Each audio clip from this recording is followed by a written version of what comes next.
Oke, cek. Mohon maaf, apakah suara saya terdengar jelas? Iya jelas Mas Raja. Oh, nggih.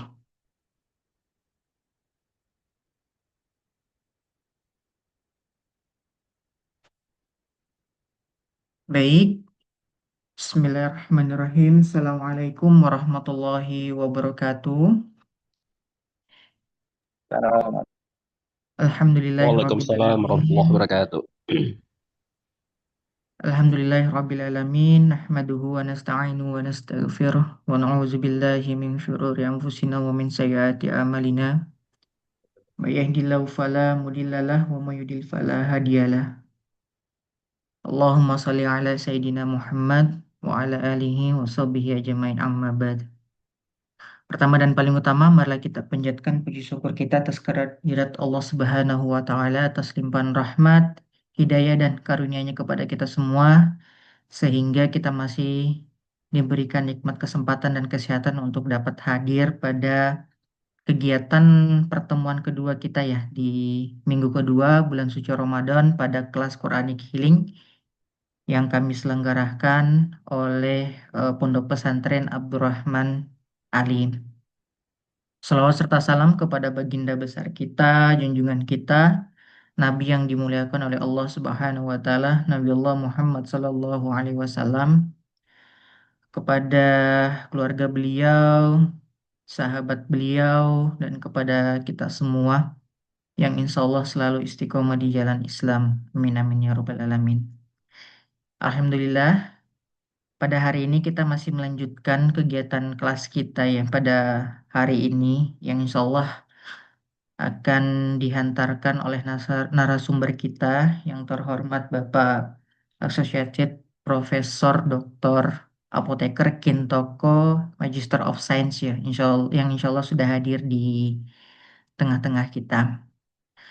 Hari ini materinya sesuai yang sudah kami share di grup ya, Ibu Bapak sekalian, yaitu tentang Tibul Wikoi.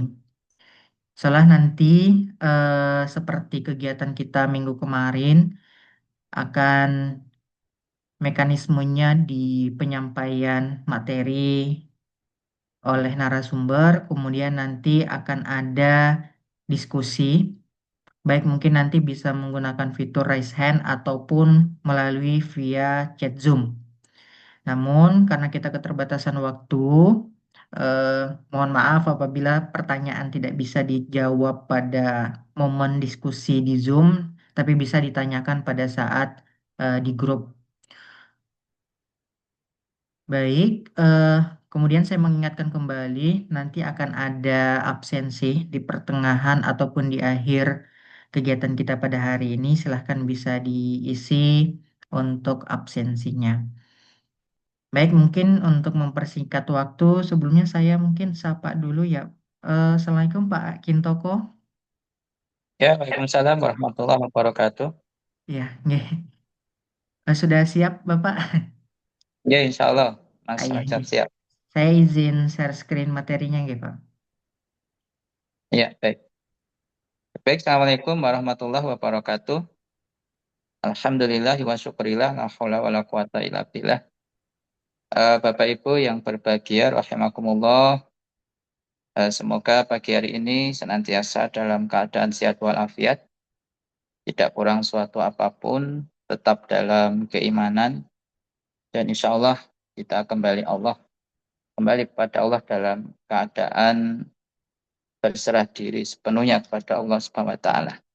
Salam dan salawat semoga senantiasa tercurah pada uswatun hasanah Rasulullah Muhammad sallallahu alaihi wasallam.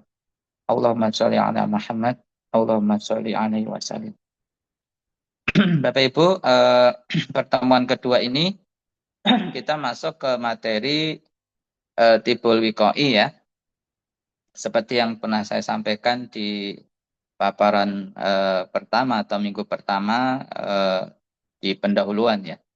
Dan Bapak Ibu yang di sesi minggu lalu yang belum presensi meskipun sudah masuk ya, itu silakan nanti berkontak dengan Mas Rajab ya untuk jadi gini, kita hanya memberikan sertifikat dari pusat studi Tibu Nabawi ini bagi yang 4 kali. Jadi nanti Mas Rojab akan me, menginventarisasi ya, bagi yang 4 kali. Makanya kemarin yang hari kemarin yang hadir dan hari ini belum bisa, berarti sudah hilang itu kesempatan untuk mendapatkan sertifikat tersebut. Padahal sertifikat ini nanti bisa digunakan untuk mendapatkan banyak fasilitas, termasuk pendaftaran eh, santri bisa untuk mengikuti pelatihan-pelatihan berbayar yang diadakan oleh pesantren, dan nanti Bapak Ibu tinggal menunjukkan sertifikat itu, maka Bapak Ibu akan mendapatkan privilege ya. Nanti privilege-nya bisa disimak pada pertemuan yang terakhir.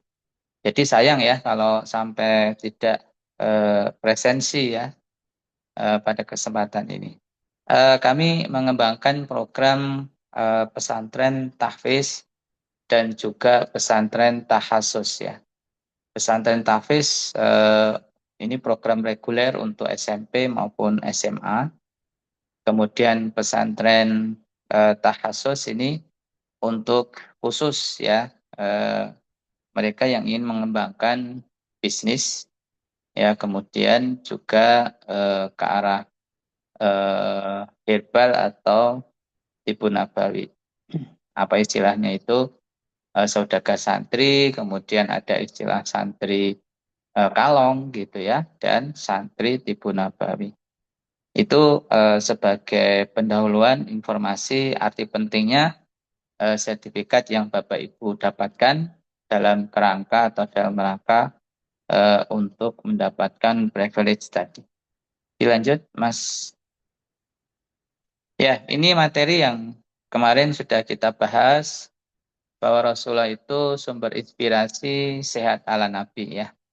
Dan di pertemuan kemarin sudah kita sampaikan, jangan-jangan gitu ya, adanya problematika penyakit kronis, komplikatif, katastrofik yang saat ini melanda hampir sebagian besar dunia Islam, terutama di Indonesia, yang mayoritas Muslim gitu ya. Oh, mungkin saja ada hasanah kedokteran Nabi yang hilang, yang tidak dipahami. Dan di grup kita menyimak kemarin ada rujukan kitab-kitab para ulama salafus soleh ya, yang ternyata ada bahasan berkaitan dengan perkara kesehatan. Jadi mungkin saja kita ini yang hanya melihat Islam itu secara sepotong-sepotong gitu. Yang penting imannya kuat, tapi bagaimana dengan tubuhnya itu tidak diperhatikan gitu ya. Padahal nanti kita akan menyimak di dalam Tibul Wiqoi ini pendapat-pendapat atau bagaimana salah satu dalam Kutubus Sittah, itu salah satu kumpulan kitab hadis dari para ulama hadis seperti Bukhari, Muslim ya, Abu Dawud, An-Nasai, Tirmizi. Jadi 6 ya disebut Kutubus Sittah itu. Yang satu lagi dari Ahmad ya. Itu adalah kumpulan kitab-kitab yang banyak bicara tentang kedokteran.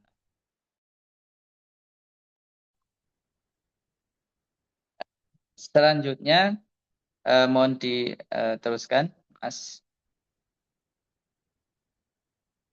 Ya, yang perlu dipahami di dalam konteks Tibul Wiqoi ini adalah Rasulullah ini peletak dasar-dasar Tibun Nabawi. Dari mana kita bisa mengambil kesimpulan ini?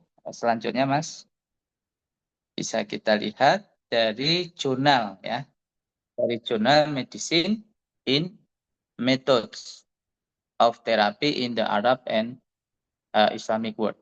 Jadi dari jurnal ini, next kita lihat berikutnya bagaimana tahapan munculnya kedokteran Western atau kedokteran Barat saat ini ternyata dari satu perjalanan panjang, ya, yang mana sebelum masa Islam atau kita sebut masa pra-Islam itu ada kebudayaan-kebudayaan yang mempengaruhi bangsa Arab pada masa itu, seperti Persia, ya, Mesopotamia, Babilonia, dan juga di situ ada era pengobatan Arab kuno, ya.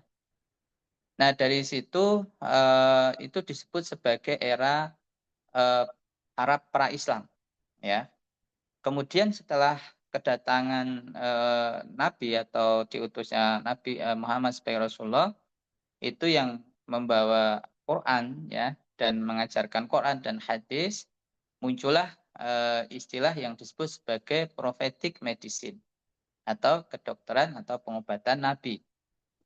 Nah, dalam perjalanannya ini kedokteran Nabi ini juga bersinggungan juga dengan apa yang disebut dengan budaya Arab pra-Islam, terutama yang berkaitan dengan pengobatan.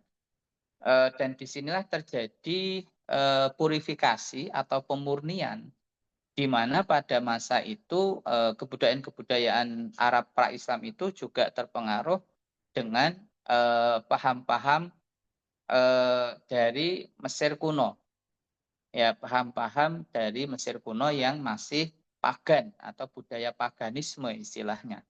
Nah, disitulah Rasul kemudian melakukan penapisan purifikasi pemurnian, sehingga kemudian muncul yang disebut pengobatan Islam Arab.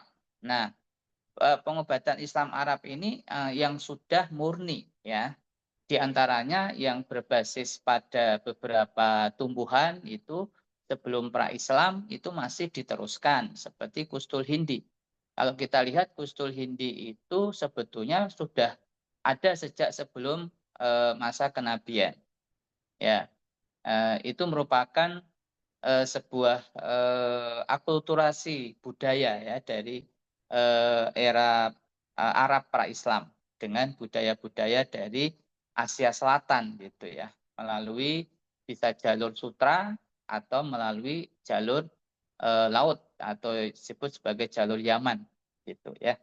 Itu periodenya ada di eh, masa di mana budaya-budaya sebelum itu ada yang kemudian dimurnikan. Selanjutnya setelah apa namanya pengobatan Arab Islam Arab ini berkembang di bawah para kita sebut sebagai cendekiawan Muslim atau disebut di situ sebagai fase Greko-Arab dan Islam. Kenapa disebut Greko-Arab dan Islam? Karena di sini eh, pengobatan Arab Islam ini sudah mengalami pengembangan dari berbagai pengaruh, termasuk dari Yunani, termasuk dari Persia, India, kemudian juga dari pengembangan dari para cendekiawan Muslim itu sendiri. Nah, maka ini ditandai dengan yang kita sebut sebagai masa peradaban, puncak peradaban Islam. Ini ada di abad pertengahan, ya, Greko-Arab Islam ini. Dari situlah nanti kita lihat muncul para cendekiawan Muslim yang fokus di bidang kesehatan. Kalau di bidang kedokteran kita biasa sebut Ibnu Sina, ya. Kalau di bidang herbal kita sebut Ibnu Al-Baitar, gitu. Nah, sejalan berjalan waktu kemudian Greko-Arab ini masuk ke wilayah dulu disebut sebagai Andalusia atau wilayah yang sekarang itu gabungan dari Portugis dan Spanyol. Itu dulu satu wilayah namanya Andalus. Nah, disitulah kemudian masuk pengaruh dari Islam ke dunia Eropa. Yang masa itu Eropa disebut sebagai masih zaman kegelapan atau Dark Age, ya, era kegelapan.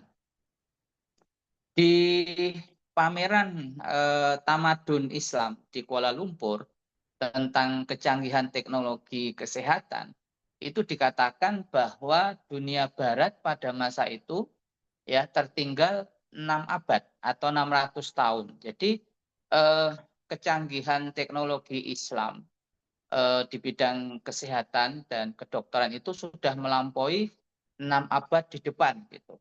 Kurang lebihnya seperti itu, ya.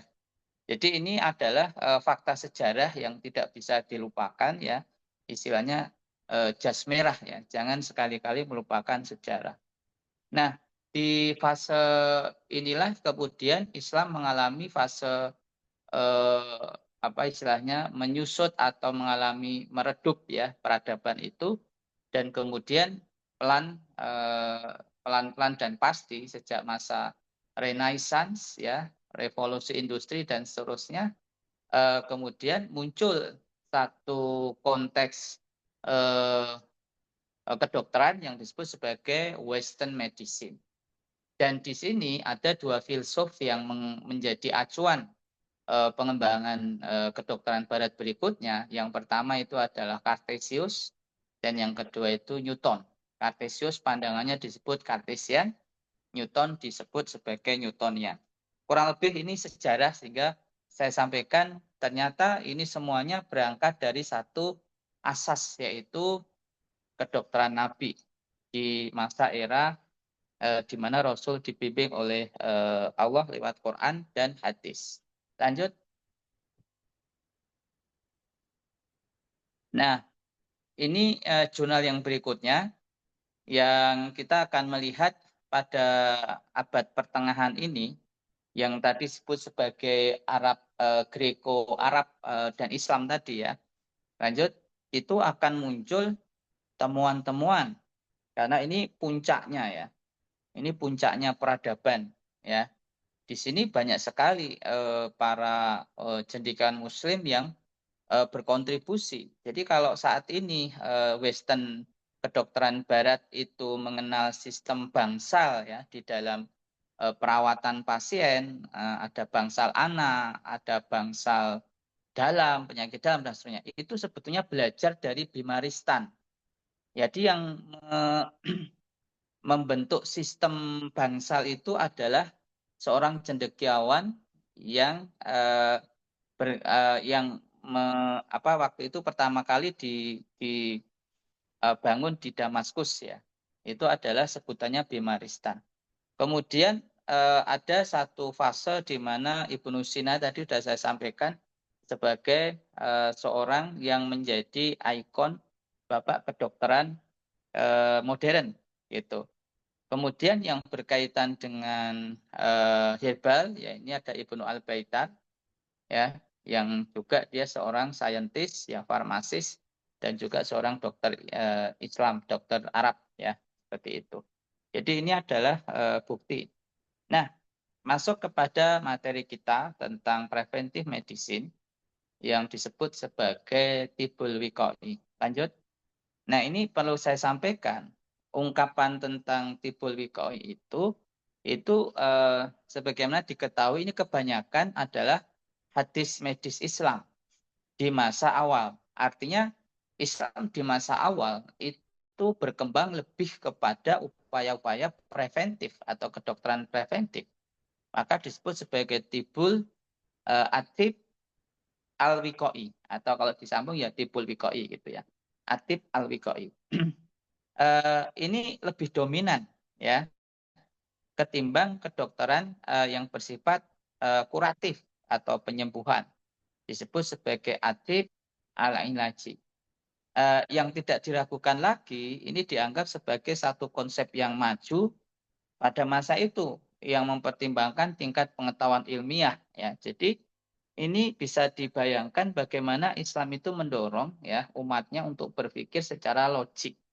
Maka hal-hal yang berbau mistis, mitologi dan seterusnya itu pada masa kenabian itu sudah ditapis, kayak paham-paham paganis yang mengatakan bahwa penyakit itu dari roh jahat dan seterusnya. Itu sudah ditapis ya di dalam konsep kedokteran Nabi gitu. Lanjut. Kemudian bahkan Imam Bukhari ini yang saya sebut dalam Kutubus Sittah tadi, jadi ada 6 imam hadis gitu. Yang utama adalah Bukhari Muslim ya, biasanya kita sebut muttafaq alaih gitu. Jadi ini Imam Bukhari tidak memberikan bab khusus tentang pencegahan penyakit, meskipun demikian ia menghimpun langkah-langkah pencegahan terhadap penyakit yang menyebar dalam beberapa bagian dari Sahih Bukhari. Seperti misalkan bicara tentang kebersihan. Maka kalau nanti dalam konteks tibul wiqai itu kita ada istilah sanitasi dan hygiene gitu ya. Karena ini masalah kebersihan.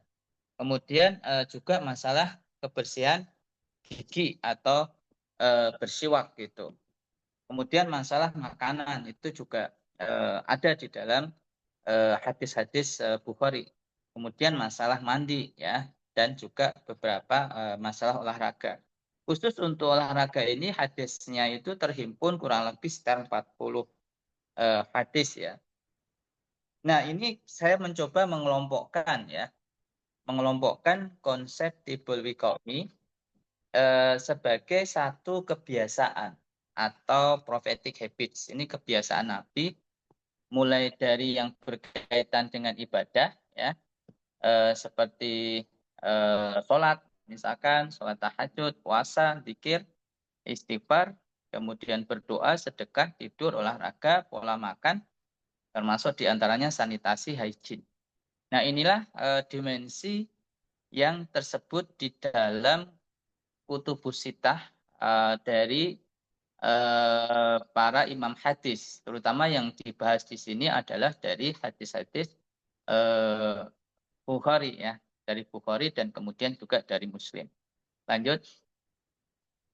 Nah, yang pertama di sini kita melihat dari konsep hikmah ya. Hikmah itu berarti di sebalik himmah itu pasti ada hikmah. Di sebalik tujuan utama itu mesti ada maksud yang bisa kita ambil manfaatnya. Jadi pada tujuan yang utamanya kayak sholat itu tujuan utamanya sebetulnya adalah mencapai ma'rifatullah ya, kedekatan dengan Allah. Tapi ada hikmahnya. Hikmahnya adalah sholat itu sehat. Dari mana kita bisa melihat dari kajian-kajian secara ilmiahnya. Lanjut. Ini adalah contoh ya jurnal yang bicara bahwa physical benefit atau keuntungan secara fisik saat seseorang melaksanakan sholat itu tidak hanya memperkuat tentang keyakinan atau kebenaran faith ya, tapi juga ada nuansa fitness di situ. Itu yang faith-nya itu adalah himmah, sedangkan fitness-nya itu adalah hikmah. Jadi dalam gerakan-gerakan sholat kita ada posisi yang disebut sebagai posisi isometrik. Ya. Jadi posisi isometrik berarti tubuh kita itu dalam keadaan seimbang antara kanan dan kiri. Kemudian ada posisi yang namanya isotonik. Isotonik berarti posisi saat misalkan seorang itu sujud, itu tekanan seluruh tubuh yang posisi sujud itu baik di lengan kanan ataupun lengan kiri itu posisinya adalah sama tekanannya. Itu namanya isotonik. Kita lihat di next slide-nya. Nah, misalkan posisi-posisi atau aktivitas terbaik yang melibatkan semua aspek dalam tubuh. Ini konteks fitness ya. Konteks fitnessnya itu.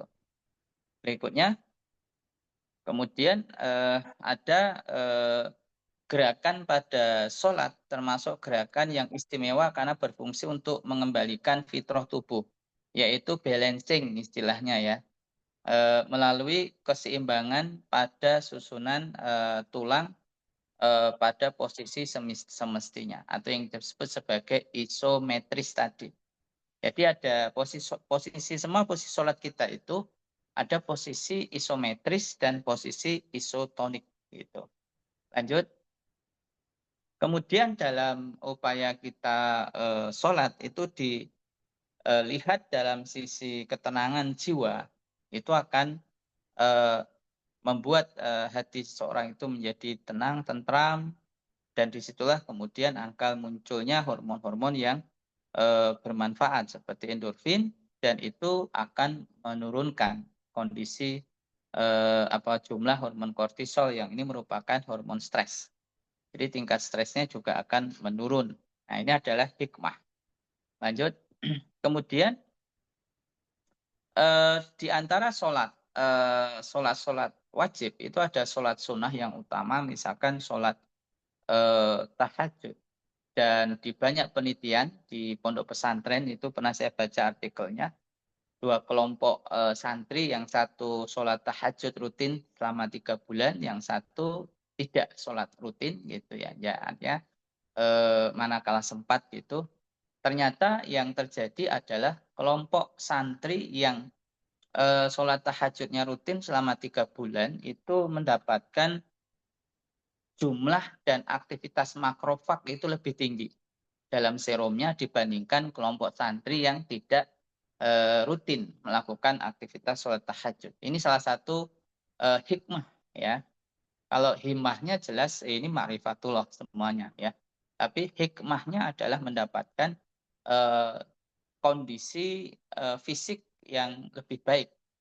Kemudian ada lagi juga riset ini belum mas, ya, masih tahajud. Riset ini dilakukan di Mesir ya, terkait dengan kalangan ulama eh, yang juga membiasakan sholat tahajud terkait dengan frekuensi kejatuhan sakitnya atau dalam 1 bulan berapa kali sakit misalkan seperti itu.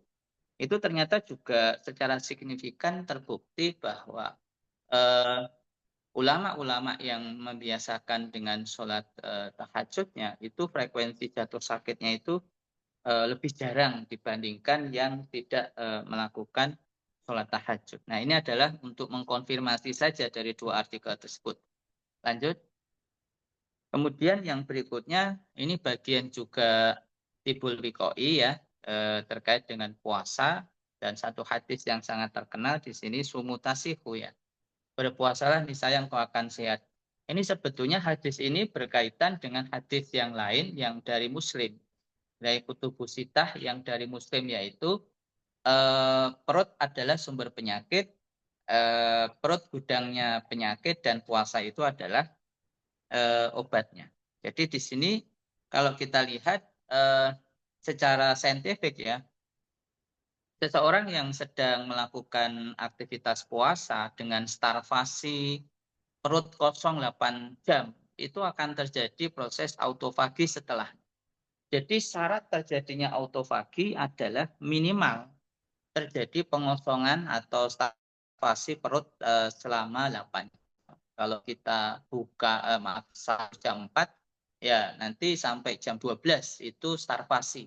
Setelah jam 12 itu terjadi autofagi. Jadi starvasi itu mendahului autofagi. Atau dengan kata lain, autofagi itu mensyaratkan adanya starvasi atau pengosongan perut selama 8 jam. Sedangkan dalam kita puasa di Indonesia, puasa Ramadan, rata-rata kita puasa 13 sampai 14 jam. Rata-rata 13,5 sih ya.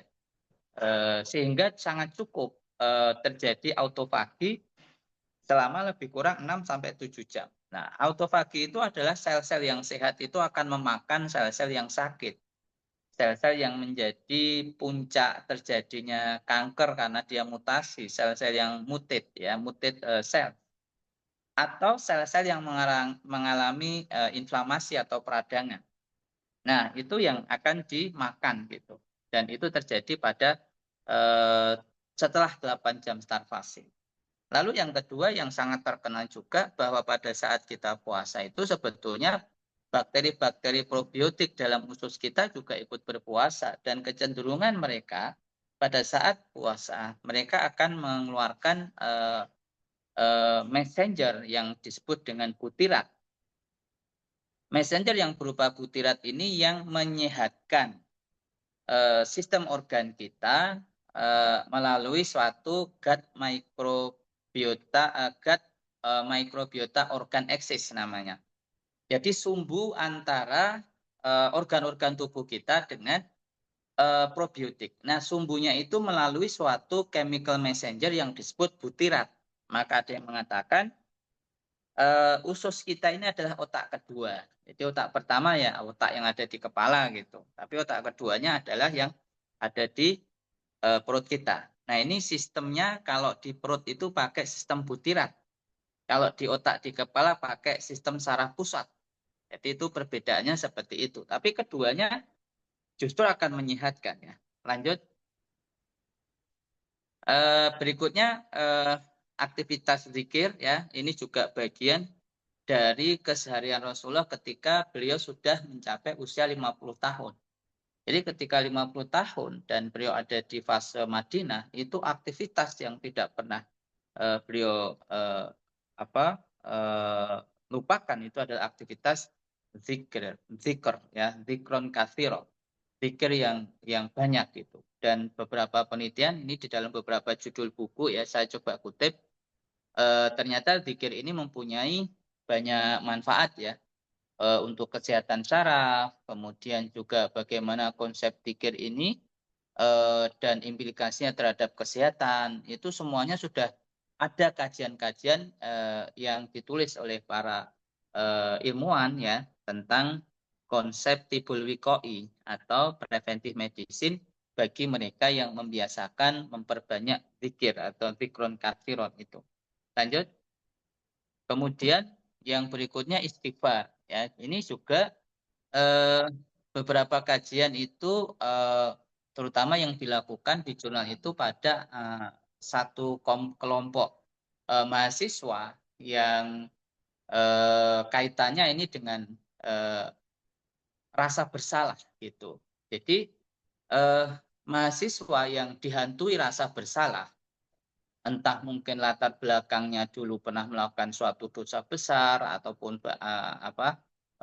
suatu perilaku tertentu di masa lalu yang masih menjadi memori panjang, itu berdampak kepada kesehatan. Dan ternyata dengan melakukan zikir, istighfar maksud saya, itu membuat mahasiswa tersebut lebih tenang. Dan memori masa lalu tentang perbuatan buruk dan seterusnya itu eh, lebih mudah untuk menyebabkan yang bersangkutan itu tidak dihantui rasa bersalah gitu. Nah, ini penting sekali konsep istighfar ini terhadap satu kesehatan holistik ya di dalam mereka yang mungkin saja dulu pernah terjebak ke dalam suatu kubang kemaksiatan gitu. Dan di dalam ayat juga dikatakan Allah itu menyukai orang-orang yang bertobat dan orang-orang yang eh, mensucikan diri. Jadi innallaha yuhibbut tawwabina wa yuhibbul mutatahhirin. Jadi nampaknya rasa bersalah, dihantui rasa bersalah inilah yang membuat seseorang itu menjadi tidak tenang ya dalam hidupnya itu, dan itu akan berdampak kesehatan ya dalam jangka panjang. Lanjut. Nah, kemudian kita juga jangan lupa bahwa kekuatan seorang muslim itu adalah doa ya. Doa atau sebagai mukhulang ibadah. Ya. Doa itu sebagai otaknya ibadah atau doa itu senjatanya setiap muslim. Maka berkaitan dengan ini kita juga senantiasa berharap bahwa keyakinan kita sehat dan sakit ini akan kita bahas nanti di pertemuan yang keempat ya tentang teologi sehat dan sakit. Itu sesungguhnya adalah dari Allah. Ya. Jadi kalau kita ada ujian sakit ya itu dari Allah, kemudian kita disembuhkan itu ya dari Allah. Maka doanya wajah milni bil afiyah. Wajah milni bil afiyah. Jadi diperindah, dipercantik tubuh kita ini dengan kesehatan. Lanjut. Berikutnya, bagaimana sedekah. Ini bahkan ada satu kajian yang dilakukan oleh seorang peneliti dari Amerika ya, untuk melihat dampak orang-orang yang suka melakukan aktivitas donasi atau charity ya, dan dilihat bagaimana gelombang otaknya itu. Ternyata orang-orang yang rajin atau yang suka melakukan sedekah, pancaran di dalam gelombang otaknya yang mencerminkan aspek kebahagiaan itu adalah lebih terang, lebih cemerlang dibandingkan mereka yang apa istilahnya itu kikir atau orang-orang yang pelit, orang-orang yang jarang untuk bersedekah. Dan di dalam Al-Qur'an itu disebutkan ya, yunfikuna fis-sara wad-dara. Jadi orang-orang yang menginfakkan atau membelanjakan sebagian hartanya dalam keadaan lapang maupun keadaan sempit. Dan ini membuktikan orang-orang yang melakukan aktivitas ini sebetulnya mereka mempunyai konsep tibul wikoi gitu, mempunyai konsep preventif medicine. Kenapa? Karena dengan hati yang senang, hati yang bahagia, itu adalah obat yang tak terkira nilainya. Lanjut. Kemudian manfaat tidur yang berkualitas. Di Islam itu banyak istilah tidur ya. Yang terbaik itu kalau tidur itu adalah qailullah ya. Tidur pada siang hari tidak terlalu lama tetapi meningkatkan kinerja otak dan itu sudah banyak diimplementasikan di perusahaan-perusahaan di Jepang pas pada saat saya ke sana itu 10 hari itu mereka ternyata di jam siang itu tidur di atas meja mereka itu. Ya tidak tidur dalam kondisi tidur seperti tidur malam ya hanya sekedar mengistirahatkan otak gitu ya untuk mendapatkan kinerja otak setelahnya itu yang kinerjanya itu berbeda dengan mereka yang siang hari itu tidak melakukan tidur atau pengistirahatan gitu. Lanjut. Nah, yang ingin kita pahamkan di sini adalah bahwa tidur itu sebaiknya awal ya. Tidur awal, bangun awal. Nah, inilah pembuktian secara ilmiah pada saat kita tidur awal, kisaran pukul 8 atau pukul 9 ya, itu terjadi mulai peningkatan hormon melatonin dalam tubuh kita dan puncaknya itu ada di pukul 3 sampai pukul 4 itu, kurang lebihnya di situ. Jadi peak-nya, puncaknya paling tinggi. Lanjut. Nah, manfaat dari hormon melatonin banyak sekali ya, termasuk untuk melawan sel kanker, melawan obesitas ya, kemudian juga infeksi dan lain seterusnya. Lanjut. Termasuk juga melatonin ini berfungsi sebagai antioksidan alami yang ada di dalam tubuh kita. Juga anti untuk pencegahan terhadap penyakit jantung, kemudian mengendalikan fungsi gairah seks ya, meningkatkan sistem imun, menurunkan tekanan darah atau tensi. Jadi ini yang paling banyak didapatkan itu kalau orang itu tidurnya kurang biasanya tensinya itu cenderung naik gitu. Itu yang sudah merupakan pembuktian secara klinis ya. Lanjut. Ini berikutnya adalah olahraga ya di dalam buku ya itu ada 40-an hadis berkaitan dengan olahraga ya yang masyhur ya seperti berenang, naik kuda, memanah, bergulat, berlari dan seterusnya.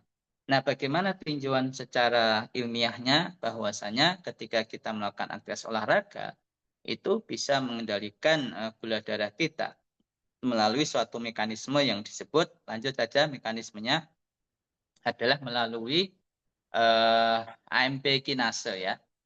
Ini contoh pada penderita diabetes ya yang melakukan aktivitas olahraga itu ternyata kadar AMP kinasenya itu akan meningkat ya. Ini dibandingkan yang kontrol itu berarti yang tidak melakukan olahraga ya. Lanjut.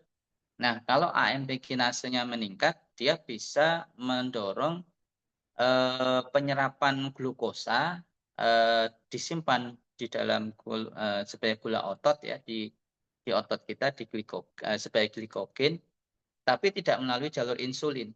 Jadi melalui jalur yang namanya kontraksi otot. Terutama ini yang harus diolahragakan adalah otot betis gitu. Dia bisa memicu AMP kinase. Itu adalah manfaat ya dalam dalam aktivitas olahraga ini sebagai preventif medicine. Lanjut.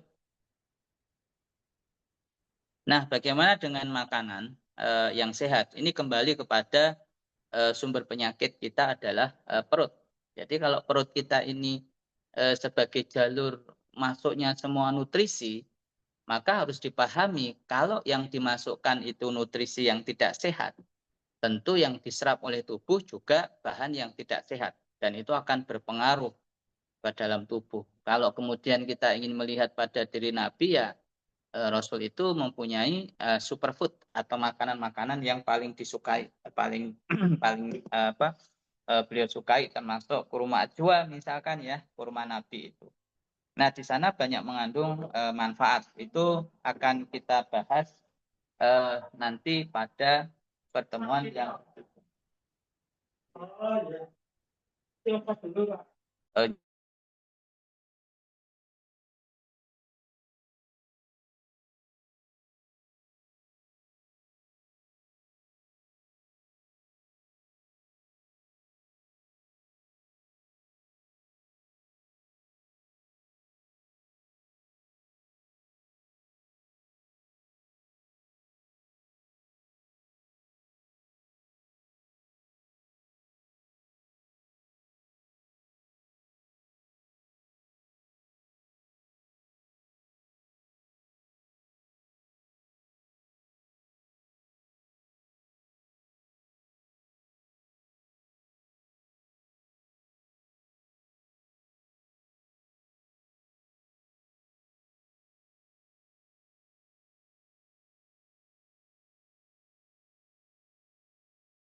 Mohon maaf Ibu Bapak sekalian, untuk suaranya memang di mute sama narasumber kita ya.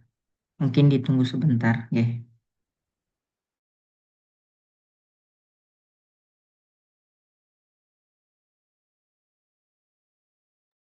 ya baik. Mohon maaf sempat terjeda ya. Baik, lanjut saja Mas. Dilanjutkan.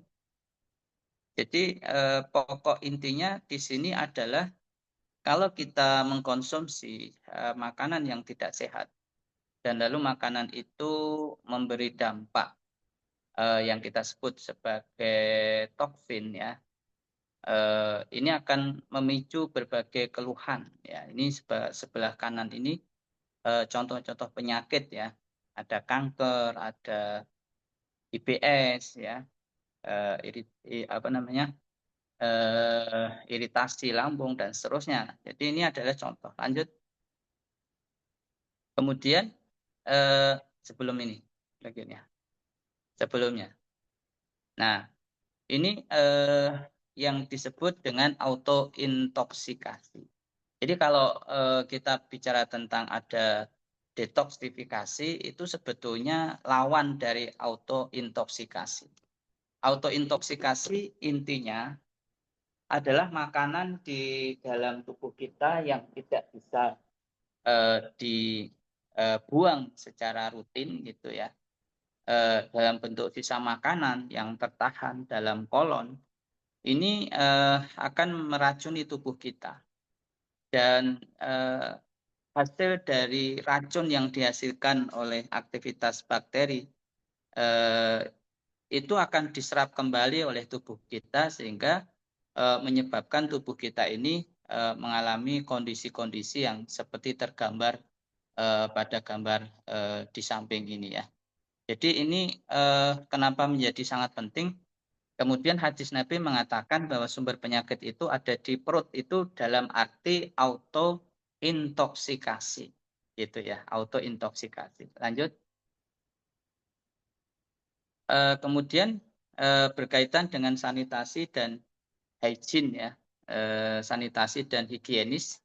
Ini diantaranya adalah bagaimana pengaruh wudhu terhadap kesehatan. Ini ada satu judul yang berkaitan keajaiban air wudhu bagi kesehatan. Di antaranya eh, air wudhu yang dingin ini juga berdasarkan penelitian ya, itu merangsang sistem saraf ketika itu kita sentuhkan pada muka, pada tangan, pada kuping, pada kaki dan seterusnya. Nah, sistem-sistem saraf ini yang biasanya stimulasinya itu selain dengan kondisi air ya, air yang dingin terutama, itu adalah dengan menggunakan pemijatan. Maka ada istilah akupressure atau dengan menggunakan tusuk jarum.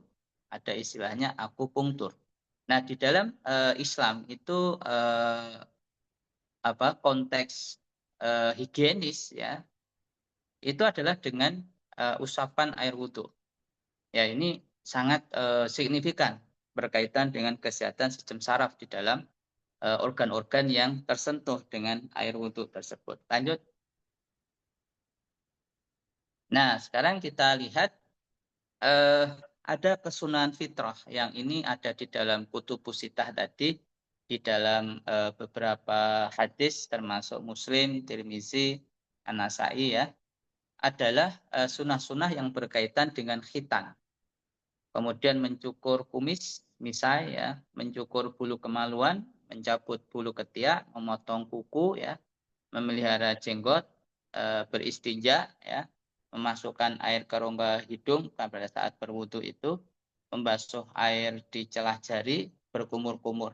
Ini semuanya ada di dalam kumpulan kutubus sittah tadi ya, yang dikelompokkan ini sebagai bagian dari promosi atau preventif, promosi kesehatan atau preventif medicine. Lanjut. Ini contoh-contoh saja ya, dua gambaran orang yang janggutnya dirapikan dengan yang tidak gitu ya. Ini berarti dari sisi higienisnya aja udah sangat berbeda ya, tampilannya lebih rapi, kemas dan seterusnya. Lanjut. Kemudian ini adalah kotoran, apa namanya, serangga atau sejenis kutu yang ada di ketiak seseorang yang tidak dibersihkan ya. Lanjut. Kemudian ini adalah jenis kutu yang ada di kemaluan juga ya, yang tidak pernah dibersihkan gitu. Ini juga akan menjadi aspek mempengaruhi sanitasi dan higienis kita. Lanjut. Ya, saya kira itu secara general ya, secara overview bahwa para imam hadis itu telah mengelompokkan konsep-konsep tibul wiko'i itu dalam beberapa aspek yang terkait dengan ibadah, terkait dengan daily activity atau habitual activity, kebiasaan, aktivitas kebiasaan yang itu mencontoh pada kebiasaan-kebiasaan yang dilakukan oleh Nabi kita dan melihat bagaimana dampaknya terhadap kesehatan. Demikian, terima kasih. Assalamualaikum warahmatullahi wabarakatuh. Waalaikumsalam warahmatullahi wabarakatuh. Oke, terima kasih atas penyampaian materinya ya, Bapak.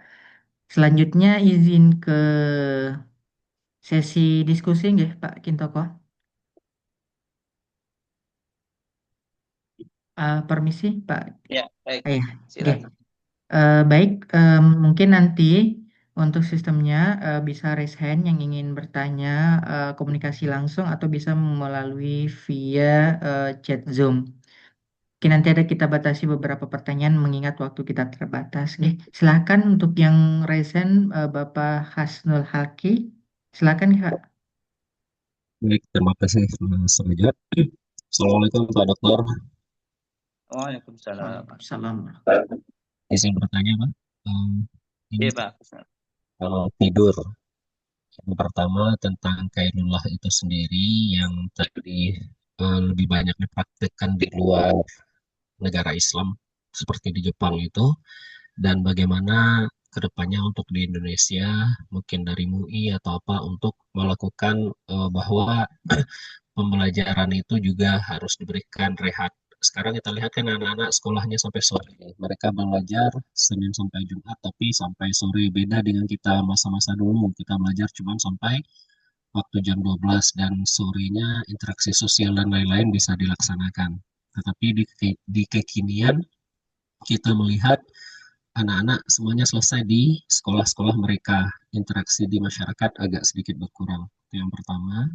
Yang kedua, tentang tidur malam hari itu, kalau kedokteran menyebutkan itu untuk anak-anak itu tidurnya sekian jam sampai sekian jam gitu. Yang paling efektif untuk kita yang udah mulai di 30, 40, 50 tahun ke atas ini, eh, salah satunya itu kan barang siapa yang mendirikan malam-malam Ramadan itu akan dapat dengan penuh mengharapkan pahala dari Allah itu, dia akan diampuni dosa yang berlalu. Konsepnya yang sebenarnya itu seperti apa bagusnya, baik di dalam Ramadan ataupun di luar Ramadan, nanti yang akan lebih banyak waktu kita habiskan. Terima kasih dokter. Oke, Pak Hasnul, langsung saya jawab. Jadi sebenarnya kasus yang jenengan ceritakan tentang banyak tuntunan yang tidak dilakukan oleh umat Islam atau istilahnya tuntunan malah jadi tontonan, itu justru dilakukan oleh negara-negara yang bukan mayoritas penduduk Muslim.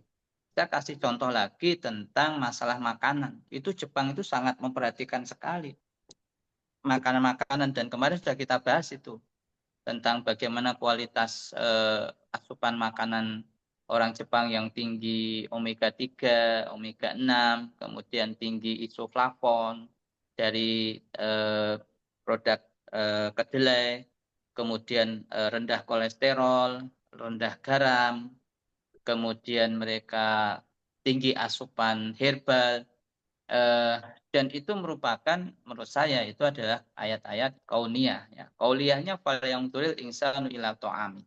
Nah, bagaimana dengan tidur qailullah? Disampaikan bahwa syaitan itu tidak melakukan qailullah gitu ya. Jadi para sahabat didorong untuk melakukan qailullah meskipun itu hanya sebentar gitu ya. Dan ternyata itu diteliti, sebenarnya yang melakukan penelitian itu tidak hanya Jepang ya, tapi juga ada negara seperti Inggris atau British. Itu jurnalnya juga banyak yang melihat bagaimana kualitas tidur pada siang hari. Kualitas berarti tidak bicara tentang lamanya ya, tapi kualitas pada saat qailullah itu ternyata meningkatkan kinerja otak ya setelahnya gitu. Nah, bagaimana ini kenapa tidak terrealisasi atau tidak terimplementasi di Indonesia? Ya, pertama tentu faktor budaya ya. Mungkin Indonesia tidak terbiasa gitu ya. Yang kedua memang faktor yang disebut faktor komunitas atau lingkungan. Di mana di Indonesia sendiri orang-orang yang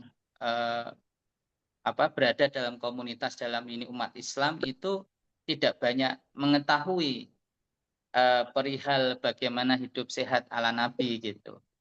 Jadi kalau kemudian ini difatwakan di MUI, saya kira ini sifatnya top down ya, dari atas. Mestinya itu kesadaran dari bawah, kesadaran yang dibangun dari suatu komunitas. Dalam hal ini misalkan di kalangan umat Islam ada komunitas-komunitas yang tadi ya, yang mengarah kepada aspek-aspek kesehatan. Jadi syariah itu dilihat, dibidik, dikaji, dirasionalisasi, disaintifikasi dalam konteks kesehatan. Toh kesehatan adalah nikmat terbesar kedua setelah iman. Jadi mestinya setelah keimanan berarti mereka harus menyelesaikan kajian-kajian tentang kesehatan gitu. Itu pandangan saya. Kemudian yang kedua tadi, mohon izin agak lupa tadi yang kedua Pak Hasnul. Untuk tidur malam itu kalau dari sisi kesehatan kan ada idealnya anak-anak sekian jam. Oh ya ya, oke, sudah paham. Jadi gini Pak, Rasul itu tidurnya awal, itu bangunnya awal. Jadi tidur awal, bangun awal. Artinya sebetulnya kalau dilihat dari siklus itu tidak mengurangi waktu istirahat. Sama halnya ketika tidur akhir, bangunnya juga akhir. Tapi yang menjadi rasionalisasi di sini adalah pembentukan hormon melatonin itu hanya terjadi di waktu atau pada kondisi yang bersangkutan itu tidur awal. Tidur jam 9 misalkan, bangun jam 2, bangun jam 3. Itu eh, proses pembentukan hormon melatonin itu akan optimal, apalagi nanti kalau kita lihat hormon ini sangat sensitif dengan cahaya. Maka pada saat kita tidur, lampu itu dimatikan misalkan seperti itu atau diredupkan. Ini adalah kaidah-kaidah yang mengikuti kutubus sitah tadi, hadis-hadis dari para imam hadis tadi, terutama dari Bukhari Muslim tadi ya, yang saya sebutkan di atas itu. Karena ternyata Rasul itu kalau tidur itu eh, penerangnya itu diredupkan atau bahkan dalam satu hadis dikatakan matikan lampu. Itu menunjukkan dalam kajian eh, rasionalisasinya, ternyata hormon melatonin itu akan terbentuk lebih optimal jika ketika kita tidur itu suasananya itu gelap atau redup gitu ya. Itu untuk membantu mengoptimalkan pembentukan hormon melatonin. Tentu perkara seperti ini tidak diketahui pada masa itu, pada masa Nabi, tetapi bahwa apa yang disampaikan oleh Nabi itu di awal waktu itu saya sampaikan itu sebuah eh, kebiasaan yang bukan semata-mata hawa nafsu ya. Wa ma yantiqu anil hawa in huwa illa wahyu yuha gitu. Jadi menurut saya himmahnya kita ikuti dulu, hikmahnya pasti ada gitu. Jadi himmahnya itu dalam kerangka atiullah wa ati Rasul itu. Nanti mesti ada hikmah di situ. Entah apa ternyata dalam tidur yang dilakukan Rasulullah tidur awal dan bangun awal itu lalu beliau mengerjakan sholat tahajud ya. Itu ternyata hikmahnya tadi. Hikmahnya adalah kondisi tubuhnya itu menghasilkan hormon melatonin yang lebih optimal. Saya kira itu Pak Hasnul. Terus sedikit lagi ya. Kalau bahannya adalah ketika tidur awal, bangun awal, eh, di jam 9 pagi atau sekitar 10 itu untuk berat. Solusinya apa? Gimana? Kurang jelas ya? Gimana? Jam 9 atau jam 10-an itu ada anak disarankan seperti itu, anak juga seperti itu, dan saya juga sedikit merasa agak ngantuk berat, nguap, sering nguap gitu. Apakah ada kesalahan di fisiknya, di kesehatannya, atau gimana itu? Maksudnya nggak bisa tidur gitu jam 9 gitu. Lagi, ngantuk jadinya. Terputus-putus ya? Mas, Nah, sorry, Pak. Eh, kita kan Mas tidur, Asaf. tidur awal, kemudian bangunnya awal. Heeh. Terus kan berarti dari jam 3 mungkin sampai subuh kita nggak tidur-tidur lagi. Setelah subuh udah mulai aktivitas. Di jam 9 atau jam 8 sampai jam 10 itu durasi ngantuk itu tinggi. Nguap gitu. Oh, ya itu itu kalau belum terbiasa tubuh itu masih beradaptasi dengan kondisi. Kalau sudah terbiasa tidak. Kalau sudah terbiasa karena itu sudah cukup. Tidur seseorang itu kan sehari semalam 8 jam ya, kurang lebihnya. Nanti kalau usia sudah di atas 40 tahun sudah mulai berkurang jam tidur itu. Bahkan kalau sudah 60 itu paling 5-6 jam gitu sudah cukup. Kalau seperti kita yang masih dewasa gitu ya sekitar 8 jam. Jadi kalau kemudian pagi harinya ngantuk itu ya harus dicari problemnya. Mungkin problem nutrisi lah. Kalau kita bicara tentang tibul wikoi loh ya. Karena siklus atau itu masih tubuh masih beradaptasi gitu. Jadi sistem biologis kita baru beradaptasi dengan kebiasaan kita yang mungkin tidur larut malam, terus dirubah gitu. Ya, Itu mungkin kalau saran saya Pak Asnul. itu banyak Pak. Ya, ya. Lanjut Mas. Oke, Bapak. Selanjutnya pertanyaan di chat Zoom dari Mbak Eka atau Ibu Eka ya. Bagaimana hubungannya antara kurma dengan gula darah, terutama untuk orang yang diabetes? Ya, pada prinsipnya orang diabetes itu pada gula sederhana ya yang harus sangat dibatasi. Adapun gula berserat, ada juga yang menyebutnya itu adalah gula buah fruktosa.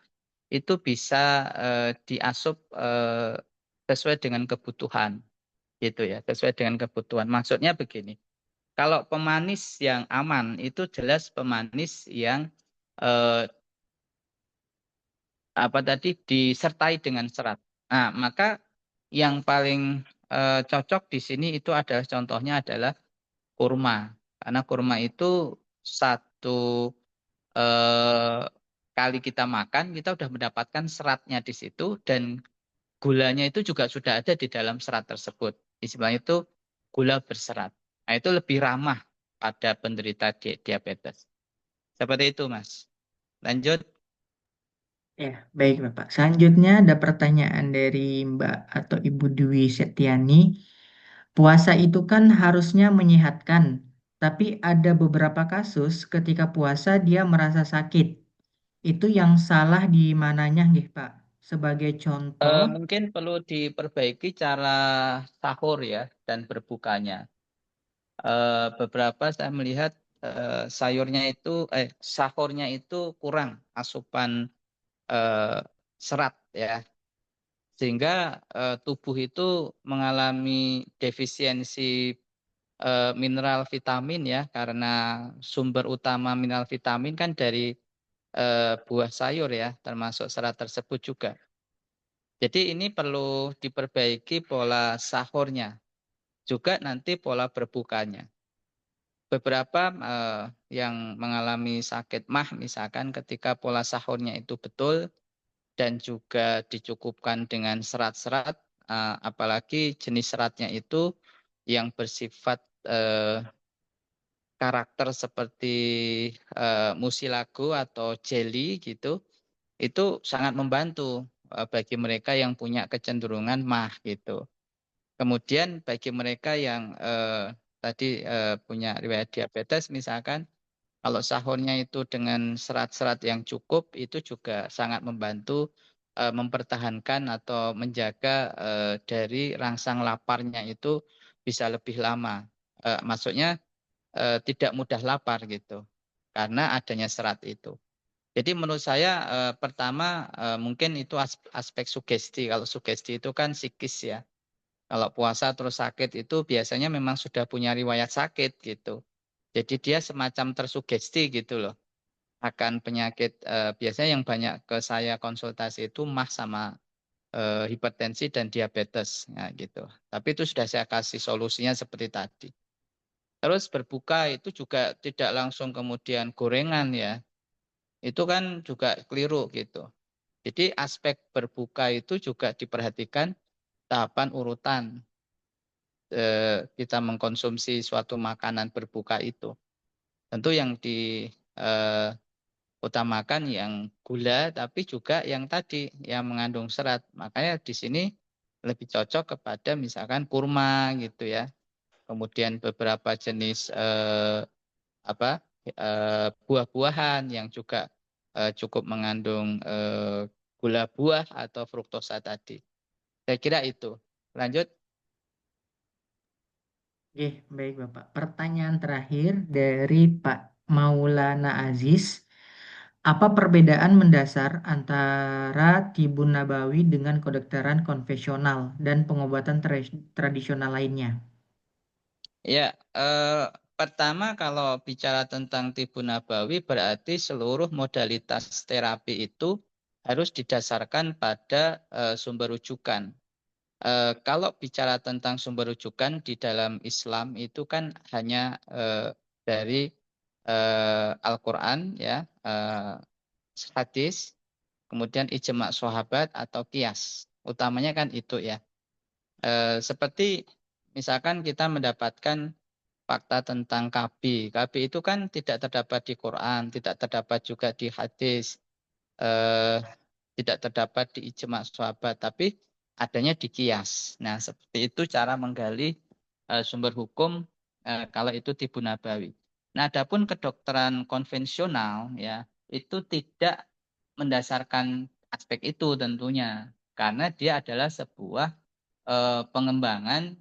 Kalau yang kita sebut sekarang kedokteran konvensional itu adalah Western, ya dia sudah menggunakan dasar filosofi Kartesian atau Kartesius tadi, Newtonian atau Newton atau Newtonian, pandangan yang dipakai untuk kedokteran konvensional saat ini.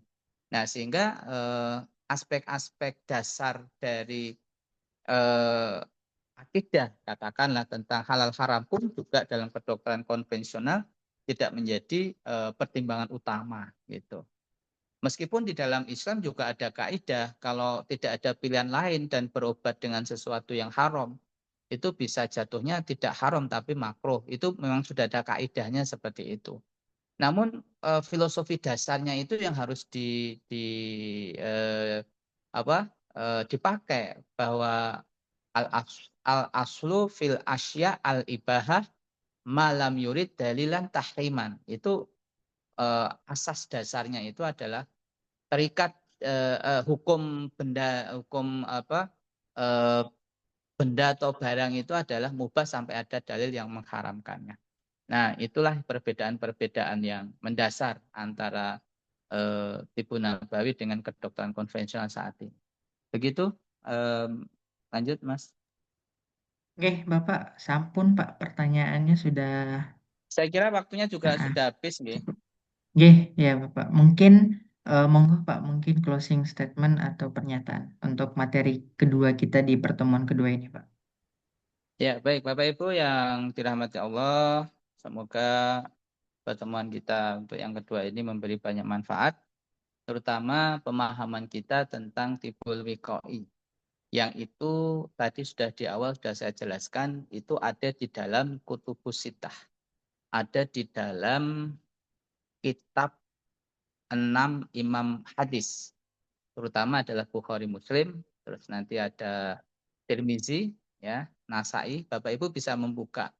Karena kitab itu juga sudah banyak beredar di masyarakat. Hanya tidak dikodifikasi secara khusus. Tadi sudah disampaikan oleh di dalam paparan saya tadi bahwa Imam Bukhari tidak mengkhususkan tentang aspek tibul wiqai, tetapi beberapa prinsip, langkah-langkah dan seterusnya itu sudah dijelaskan. Itu artinya bahwa preventif itu mendahului atau preventif itu dianggap lebih penting dari kuratif itu ternyata sudah dipahami oleh para ulama hadis. Maksud saya oleh generasi awal Rasulullah dan para sahabat, dan itu diriwayatkan oleh para ulama hadis juga demikian bahwa aspek tibul wiqai itu dominan di kalangan masyarakat pada masa itu. Maka ini tadi saya sampaikan boleh jadi masyarakat muslim saat ini itu tidak bertumpu pada kaidah-kaidah ini dalam kutubus sitah tadi, sehingga banyak yang kemudian sakit gitu. Dan faktanya itu sudah kita ungkap di pertemuan yang pertama, banyak dari kalangan umat Islam yang menderita penyakit katastrofik, penyakit kronis dan seterusnya. Tapi ini akan kita bahas nanti untuk yang tibul ilaji ya, yang kesembuhan, pengobatan untuk kesembuhan. Dan mohon maaf untuk pertemuan ketiga nanti waktunya agak mundur ya Bapak Ibu, jam 9 karena saya harus mengisi kajian akbar di Wonogiri ya. Jadi mohon izin nanti pengajiannya baru selesai jam setengah 9 misalnya. Nanti saya takutnya kalau pas itu mungkin ada tanya jawab dan seterusnya, sehingga saya paskan aja nanti jam 9. Demikian, terima kasih. Assalamualaikum warahmatullahi wabarakatuh.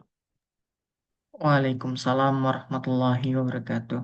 Waalaikumsalam warahmatullahi wabarakatuh. Alhamdulillahirrabbilalamin. Terima kasih Pak Kintoko atas materi kita pada pagi hari ini ya di pertemuan kedua terkait tibul wiqai. Insya Allah bermanfaat kepada kita semua ya. Baik, kami cukupkan untuk kegiatan kita pada pagi hari ini. Terkait link absensi bisa diisi materi kedua dan pertama sudah kami share di grup. Jika ada diskusi lanjut karena terbatas waktu bisa dilanjutkan di grup ya. Jadi nanti tetap akan direspon oleh narasumber kami. Baik, mari kita tutup kegiatan kita pada pagi hari ini dengan membaca hamdalah dan juga kafaratul majelis. Alhamdulillahirrabbilalamin. Subhanakallahumma bihamdik. Asyhadu an la ilaha illa anta astaghfiruka wa atubu ilaik. Kami mewakili panitia mohon maaf apabila ada salah kata dan hilaf perilaku ya pada pertemuan kali ini. Kami tutup. Wassalamualaikum warahmatullahi wabarakatuh. Waalaikumsalam. Waalaikumsalam warahmatullahi wabarakatuh. Oke, terima Terima kasih kasih. Mas. Terima kasih Bro. Terima kasih. Terima kasih, Prof. Terima kasih, Mas Prof. G, sama-sama Bapak Ibu. Silakan bisa Extension melanjutkan tomorrow. aktif. Amin. Terima kasih.